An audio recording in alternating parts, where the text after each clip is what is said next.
Bom dia, boa tarde ou boa noite, conforme seja o horário que estejam me ouvindo. Dando sequência ao nosso estudo do livro Paulo Estevão, nós estamos aqui no capítulo 7, que trata das primeiras perseguições. É aquele capítulo, né, que Paulo empreende as primeiras perseguições contra os cristãos após um interrogatório de Estevão.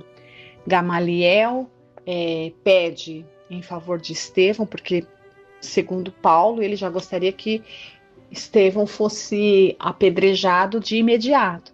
Mas Gamaliel, que era o professor de Saulo, né, tentando ponderar, ele era uma pessoa mais comedida, já tinha um coração mais brando, muito embora ele fosse ali, né, um chefe do Sinédrio,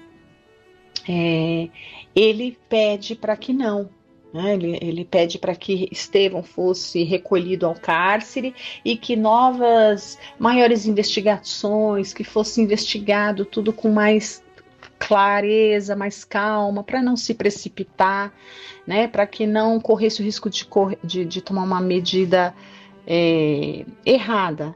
E Saulo atende a contragosto, porque afinal era o seu mestre, o seu preceptor, né? Ele tinha muito carinho, muito respeito por Gamaliel, e ele atende.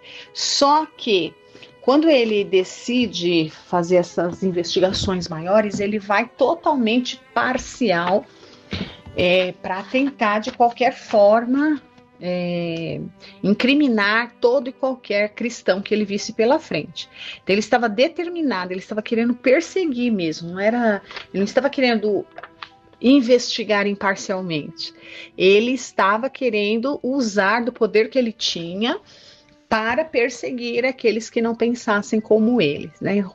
Quaisquer semelhança, como os tempos que vivemos hoje, não é mera coincidência, né? Mostra como nós ainda somos os mesmos do passado. Muitas vezes nós usamos ali de uma posição, de um cargo que nos foi confiado para que nós pudéssemos exercer com imparcialidade, com justiça, nos pautando pelo bom senso, pelo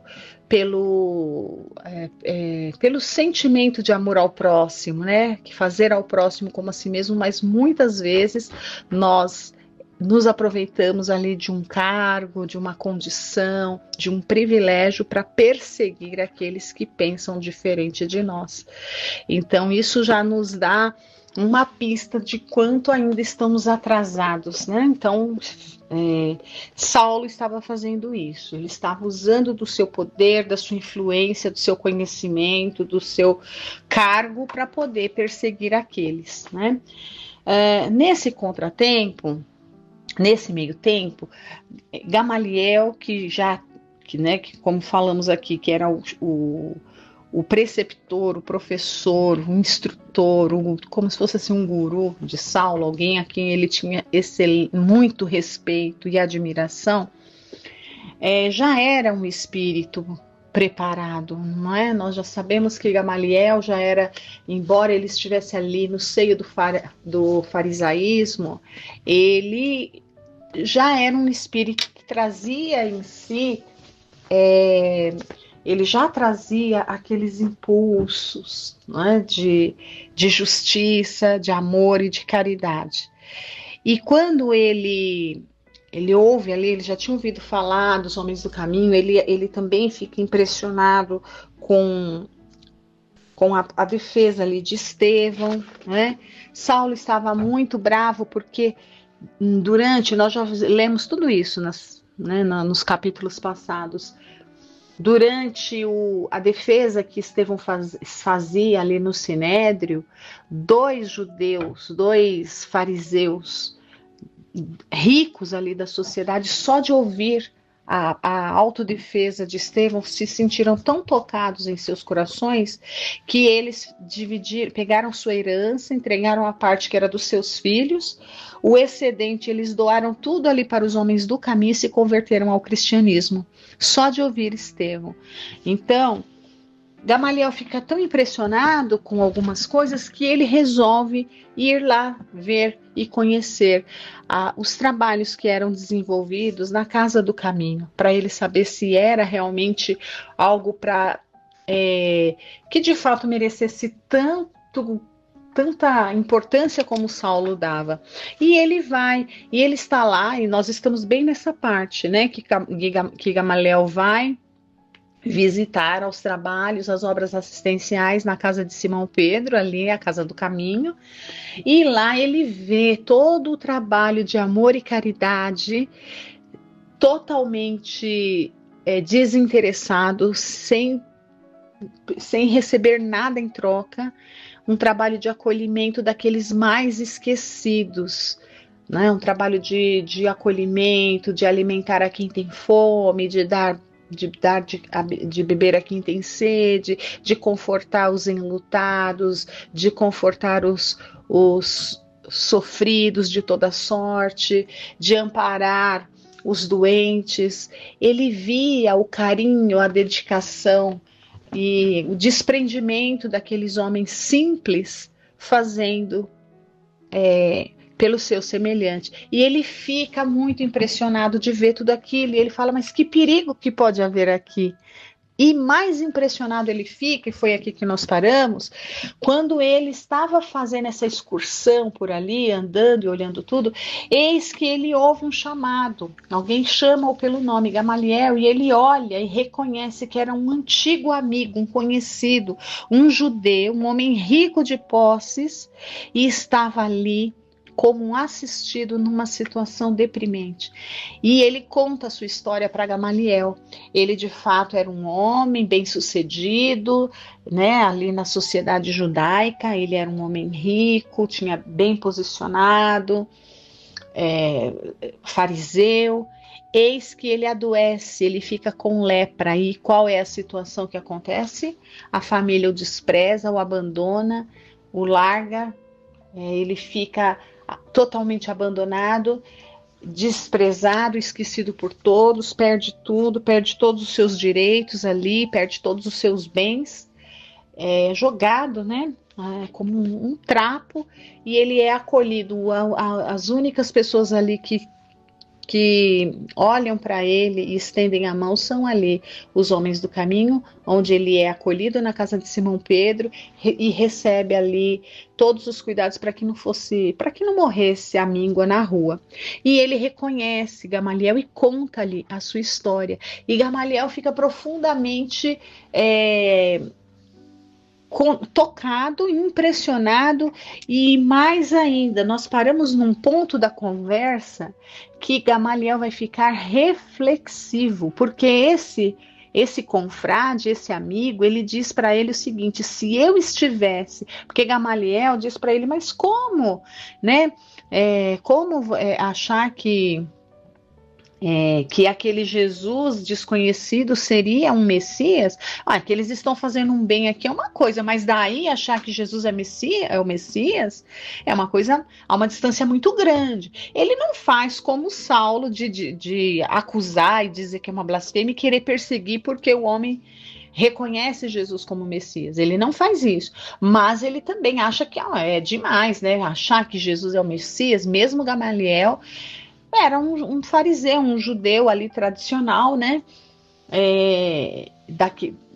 Daquela classe mais orgulhosa, mais abastada, e que de fato jamais imaginaria que o Messias pudesse ser um homem simples. Então ele fala dessa maneira. E aí quando o Gamaliel diz isso, né? Imagina, daí, olha, fazer coisas boas, tudo bem, mas daí a dizer que Jesus é o Messias, uma diferença muito grande.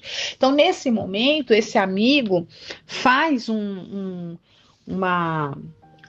fala algumas coisas para Gamaliel que o toca e o faz ficar realmente muito pensativo, faz ele reflexionar melhor, porque ele diz o seguinte: quando eu estava na tua posição, né, que eu tinha família, que eu tinha dinheiro, que eu tinha prestígio, que eu tinha tudo, de fato não fazia o menor sentido imaginar isso. Mas agora, aqui, abandonado, largado, doente, esquecido por tudo e por todos, aí sim, quem está desse lado que eu estou, enxerga ele sim como Messias. E aí isso mexe ali com a empatia de Gamaliel, né? Então nós vamos continuar a nossa leitura a partir daqui, desse movimento em que Gamaliel se sente um pouco mais impressionado e mais pensativo a respeito das palavras do amigo ali, o Samônio, né? Então vamos aqui, olha, o finalzinho do que lemos no final passado, olha, ele diz o seguinte, exatamente o amigo Samônio, ele diz para ele assim, olha, se eu estivesse com saúde, plenamente identificado com a família e no gozo dos bens que conquistei com esforço e trabalho, talvez duvidasse também dessa realidade confortadora, ou seja, de que Jesus é o Messias. Mas estou prostrado, esquecido de todos, e sei quem me deu a mão amiga. Como israelitas, amantes da lei de Moisés, temos esperado um Salvador na pessoa mortal de um príncipe do mundo. Contudo, essa crença há de prevalecer para uma situação passageira. São ilusórios os preceitos, esses que nos levam a induzir uma dominação de forças perecíveis. A enfermidade, porém, é conselheira carinhosa e esclarecida. De que nos valeria um profeta que salvasse o mundo para depois desaparecer entre as misérias anônimas de um corpo apodrecido? Não está escrito que toda iniquidade perecerá? E onde está o príncipe poderoso da terra que domine sem a garantia das armas? O leito de dor é um campo de ensinamentos sublimes e luminosos. Então veja, este confrade, este ex-fariseu aqui, ele compreende, ele está compreendendo ali nas suas expiações, nas suas provações, né, que o leito de dor é um campo de ensinamentos sublimes e luminosos. Nele a alma exausta vai estimando no corpo a função de uma túnica. Olha, ele já começa a pensar, né, além da matéria. Tudo o que refira à vestimenta vai perdendo, consequentemente, de importância. Persevera, contudo, a nossa realidade espiritual. Os antigos afirmavam que somos deuses. Na minha situação, veja que como Jesus não veio destruir a lei, né? Os antigos que ele está falando aqui são os judeus né, ali de antes, né, de Moisés, depois de Moisés, os mais antigos ali, né? Que eles diziam que somos deuses. Jesus também afirmava, né? Vós sois deuses. Então, Jesus não veio destruir o judaísmo. Ele veio exemplificar, ele veio tirar o véu, ele veio falar de uma maneira não mais tão figurada. Um pouco, porque ele ainda falava por parábolas, mas ele já levantou um pouco mais o véu, ele exemplificou tudo, ele mostrou como se faz. Né? Então, olha, os antigos afirmavam que somos deuses, Jesus também, né? Na minha situação atual, tenho a perfeita impressão de que somos deuses projetados num turbilhão de pó.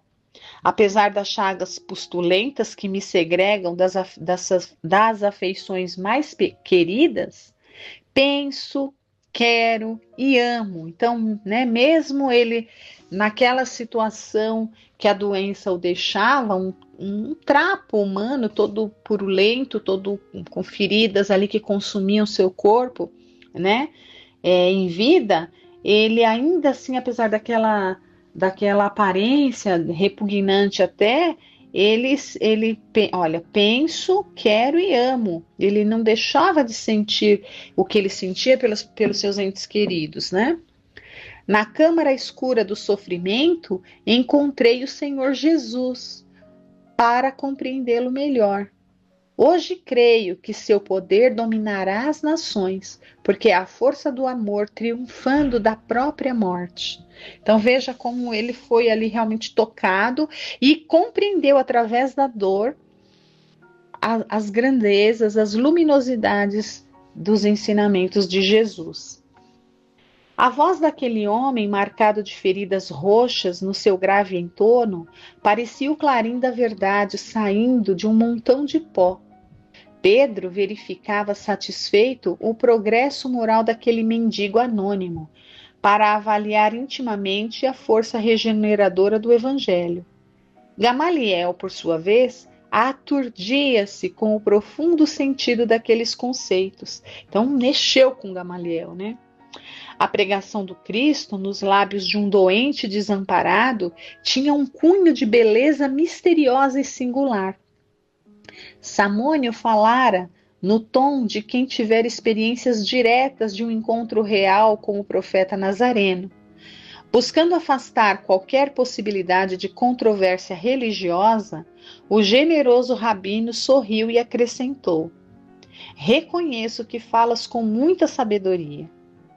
Se é incontestável que estou numa idade que não seria útil alterar os princípios, não posso manifestar-me contrário às tuas suposições, pois estou bem de saúde, gozo o carinho dos meus e tenho vida tranquila. Minha faculdade de julgar, portanto, tem de operar noutro rumo. Veja como ele era sábio, Gamaliel. Ele entende que ele estava numa situação. Isso aqui se chama empatia. O que é a empatia? A empatia tem até uma lenda que fala é calçar os sapatos do outro, né? E não é só isso, é calçar os sapatos do outro, que tem que servir muito perfeitamente nos nossos pés, e não basta isso. Andar todos os caminhos que o outro andou. Ou seja, é como se a gente fosse ser o outro. E ele está dizendo aqui, Gamaliel, de fato, a minha condição, eu não consigo ter essa visão que você está tendo, porque eu não estou doente, eu não fui abandonado, né? Eu ainda tenho os meus recursos, eu não estou na sua situação, de fato, eu não posso falar, né? Eu entendo você. Então, essa empatia de Gamaliel vai fazer com que ele fique muito pensativo, né?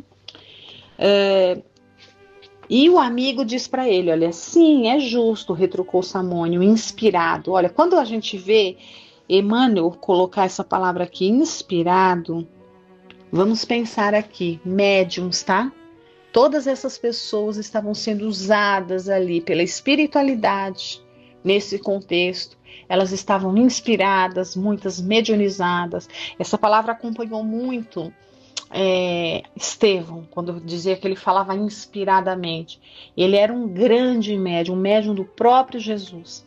Ele falava, era como se Jesus falasse através dele, a inspiração total de Jesus através de Estevão. Por isso que quando ele falava, ele arrebatava multidões. Por isso que Tiago, o filho de Alfeu, achou que ele foi ousado demais, porque não conseguiu perceber que ele estava inspirado pelo próprio Cristo. Então achava que ele era ousado demais, olhava para Estevão como mais um igual a eles. Só que Estevão não era. Estevão tinha uma condição espiritual superior aos dos discípulos, e nós já falamos sobre isso, né? É um dos poucos espíritos aqui que já estiveram na Terra cuja condição espiritual é mais superior até do que dos próprios discípulos e assim, consequentemente, um pouco mais próximas, digamos assim, de Jesus. Claro que não era igual a Jesus, mas talvez, com certeza, espíritos de uma hierarquia além, né? Estevão é um desses, tá? Então aqui, olha, retrucou Samônio inspirado. Inspirado quer dizer, ele estava sendo um intermediário, um médium, ele estava conseguindo captar ali as inspirações, as intuições, as ideias do mundo espiritual e falando ali para Gamaliel, né? E Gamaliel, por sua vez, estava tendo os ouvidos de ouvir, né? Olha, então ele fala, né? Sim, é justo, retrucou Samônio inspirado. Por enquanto, não estáis precisando de um salvador, né? Então, por enquanto, você não precisa, você está bem, como você mesmo disse, né? O Gamaliel, ele estava com saúde, com família, com posição, com tudo, ele não precisava de um salvador. Eis porque o Cristo afirmava que viera para os doentes e para os aflitos, né? Bem-aventurados os aflitos, né? porque serão consolados, né? Ele não vim para os sãos, porque os sãos não precisam de médico. Então são falas ali de Jesus, que são consoladoras para aqueles que estão nessa situação, né? Gamaliel compreendeu o alcance dessas palavras que davam para meditar uma vida inteira. Mas Emmanuel é muito preciso nas suas palavras e sábio, porque de fato, se a gente pegar só essa fala do Samônio aqui, isso aqui dá margem para a gente transformar a nossa vida inteira, fazer a reforma íntima de uma vida inteira, se a gente tiver assim, uma disposição firme mesmo, né? É muito profundo a gente compreender que quando está tudo favorável, muitas vezes a gente não vai valorizar algumas coisas, né? Agora, quando a gente está ali sendo visitado por uma dor profunda, o que nos consola? Aí sim, né? Aí é mais fácil a gente poder compreender algumas outras coisas. Então, assim, e Gamaliel compreendeu e Emmanuel coloca que essas palavras dão margem ali para a meditação de uma vida inteira de meditações. E realmente, né? Muito ensinamento aqui. Senti os olhos úmidos. A observação de Samônio penetrara-lhe fundo o coração sensível de homem justo. Percebendo, todavia, que necessitava de prudência para não confundir os sentimentos do povo, atento o cargo oficial que ocupava, esboçou um manso sorriso para o interlocutor, bateu-lhe levemente no ombro e, com acento de fraternal sinceridade, acentuou: talvez tenhas razão. Estudarei o teu Cristo. Veja que homem sensato, né? Isso aqui era uma luta muito grande de Allan Kardec com relação aos contraditores. Né? Fazendo aqui um parênteses, todos aqueles que vinham contraditar a doutrina, Kardec convidava a fazer isso que o Gamaliel espontaneamente entende que deveria fazer. Antes de julgar, eu vou estudar, ou seja, eu vou conhecer melhor, para depois eu tentar formar uma ideia. Nós, hoje a gente vive os tempos aí dos fake news. O que são fake news, né? Notícias falsas.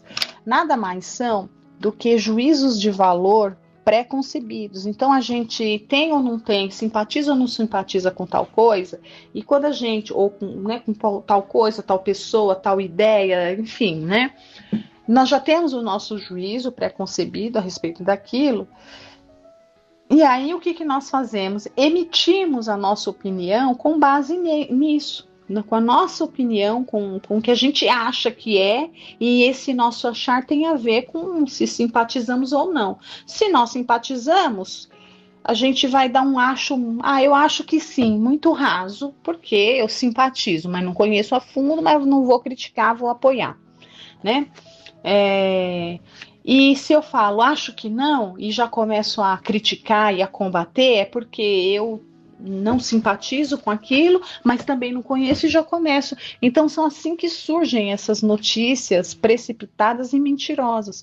Nós deveríamos ter o cuidado de tudo aquilo, né? Hoje a gente opina, a gente pega a rede social, tá todo mundo falando sobre tudo, todo mundo fala sobre todos os assuntos, sem o menor critério, sem apresentar ali um estudo, um conhecimento de causa, uma busca mais elaborada, né? Então, a gente tem que tomar cuidado com isso e fazer como Gamaliel, estudar, né? Kardec aconselhava os seus contraditores que vinham ali criticar. Então, por isso, ele até escreveu um livrinho que o que é o Espiritismo, é tipo um resumo do Livro dos Espíritos. Para que ele fez isso? Quando alguém vinha contraditar, ele já entregava, falava, ó, lê isso aqui, né? Lê isso daqui, que é o resumo da obra, você vai ter uma ideia. Aí depois que você lê e você vai ter uma ideia, aí você volta aqui para a gente conversar, né? Para a gente discutir ideias, para você falar o que você concorda, o que você não concorda, se não concorda, né? É diferente do criticar por criticar sem não conhecer nada.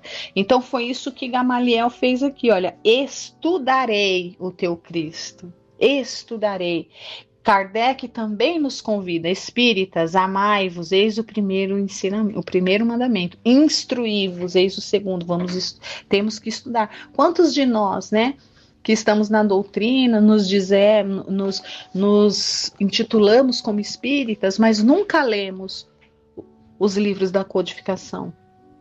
E na verdade não é nem ler, essa não é nem a palavra, porque os livros da codificação não são livros para ser lidos, porque não são romances.